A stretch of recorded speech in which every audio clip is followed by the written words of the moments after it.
So as you inhale and you squeeze, you start accelerating these charged molecules, and it begins to cause energy from the body to move up into the brain.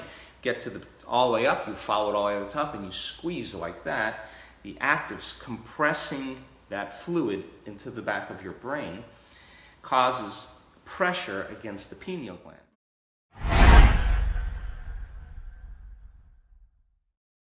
I was in a hotel in Los Angeles, and I was leaning back. I'm getting ready to go to sleep, and I just kind of opened my eyes before I went to sleep. And this is a key point. I was really tired.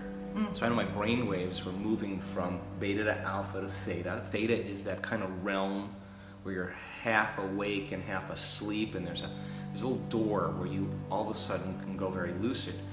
And my body wanted to fall asleep, but out of the corner of my eye, I just saw these very, very specific geometric patterns. I could see them in the room. And I now know that when I see those patterns, those fractal patterns, that they're standing waves of information. It's frequency interfering that's creating a very coherent packet of information. And when I see them, I know that my pineal gland, that antenna in the back of the brain, is going to transduce. A transducer is something that takes frequency or some type of energy and turns it into another form, like a television takes television waves and turns it into a picture. That's what the pineal gland does. It's like an antenna. So you tune into a frequency that's vibrating faster than the ceiling of the speed of light, and now you're going quantum. So I just had this, saw it at the corner of my eye, and all of a sudden, I've learned over time that you're not supposed to do anything, try to make anything happen. You're just supposed to just observe it and surrender. It sits in the limbic brain, the chemical brain, the midbrain. And right next to the pineal gland, there are these two junction centers called they're called thalamus. So you have thalamus on one side, the thalamus on the other side, and it's like a train station. All the fibers from the body, from the spinal cord, come up and attach.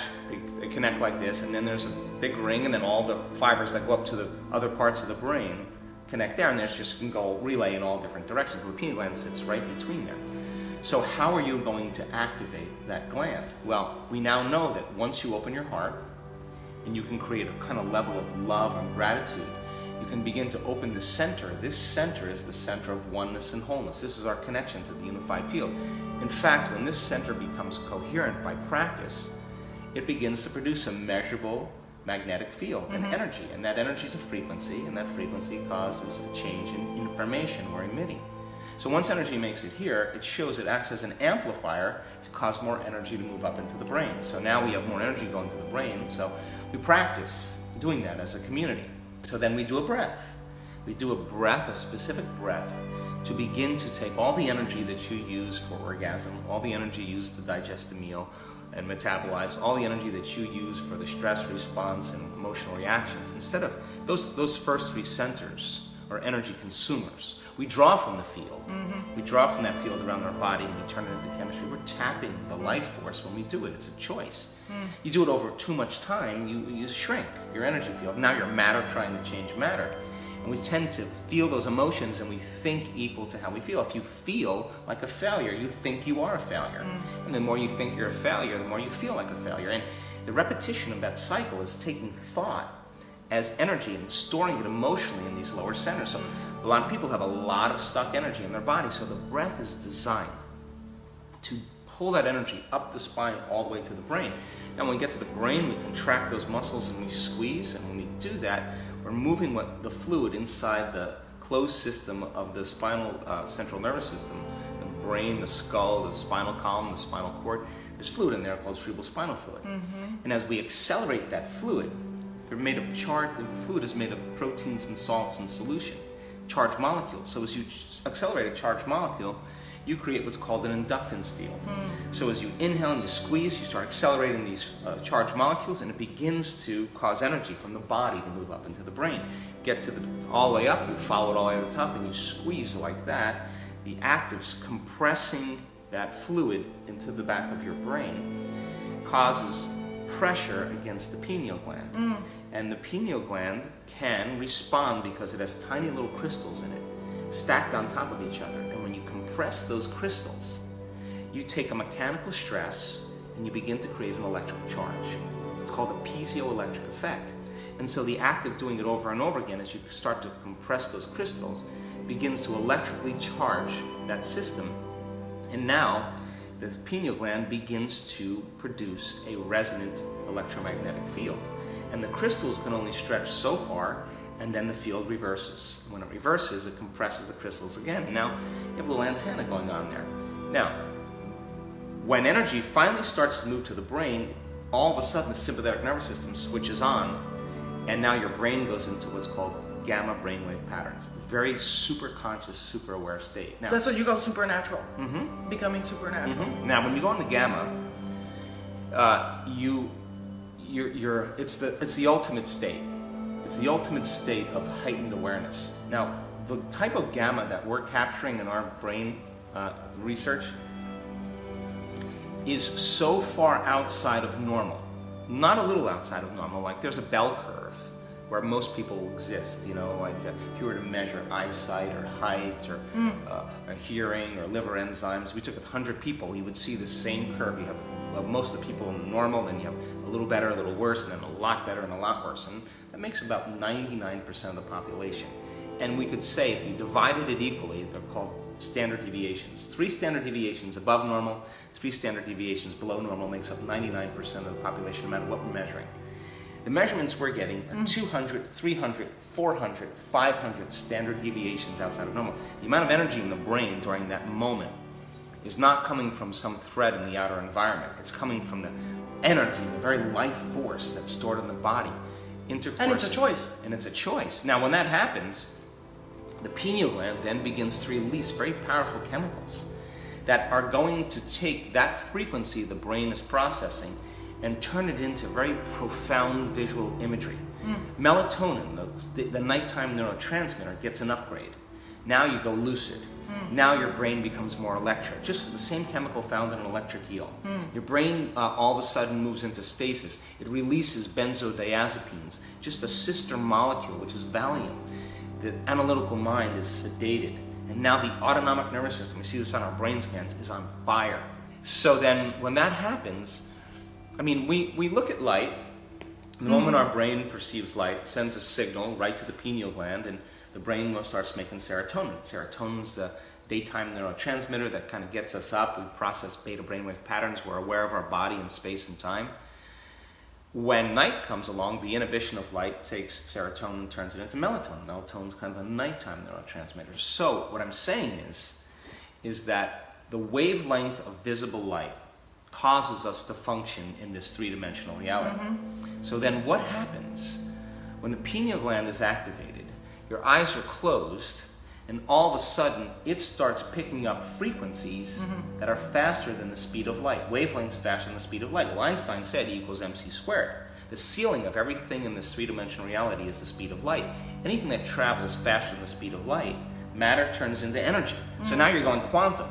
So what happens then when the pineal gland starts picking up frequencies that are faster than the wavelength of light? Now we're in the quantum. Now that frequency is carrying information, and if the pineal gland, the research shows, is a transducer, it's going to take that frequency that's carrying information and turn it into a profound visual experience.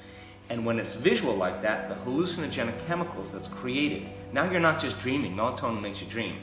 Now you're really dreaming. Melatonin gets the upgrade, and you go lucid. Those chemicals fit in the same receptor sites, and now you're in the dimension, because that's where all of your awareness is. And this world literally disappears. Now, what's the importance of that? Experience enriches the brain. Right. Experience produces an emotion. And we've seen people, when they hook up to this, have rashes that they've had their entire life disappear. Tumors go away. We've seen... How do you explain that? Well, because the body's getting a biological upgrade. Like it's a download? Exactly. So then we see this crazy switch go on in the brain.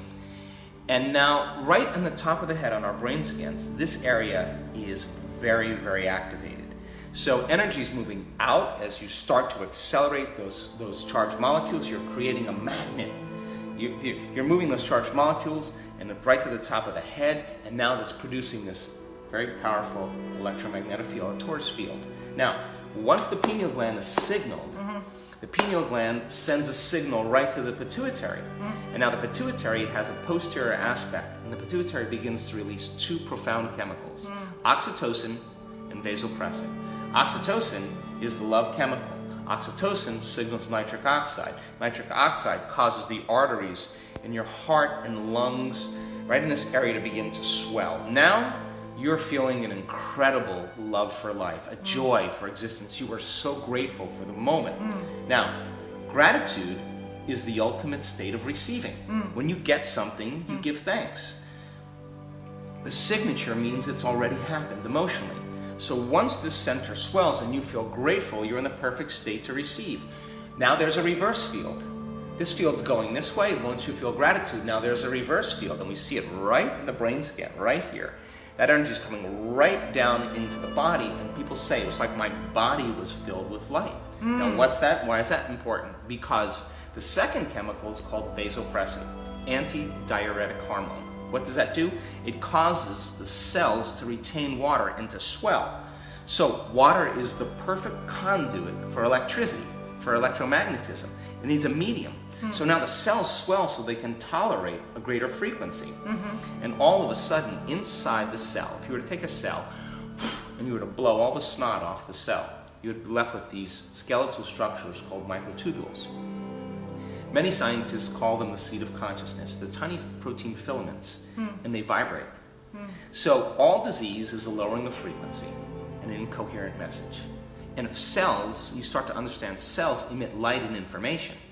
And when I'm emitting a frequency and you're another cell and you're emitting the same frequency, that frequency, the cell can share information. We're on the same radio station. But when cells are no longer have the light because we're in that survival state, they can't communicate. So now all of a sudden the cell is swollen with water. You're in a state of receiving. That energy is moving right into the body, and those microtubules begin to shimmer in a very coherent, orderly way, because that frequency is a greater degree of oneness and wholeness. It's a greater degree of order. So the cells all of a sudden start vibrating in coherence. The whole body does, and we would describe that as love or wholeness or grace or gratitude. And in that moment, those cells vibrating at the same frequency all of a sudden get a biological upgrade, and they're emitting more light, more coherent information.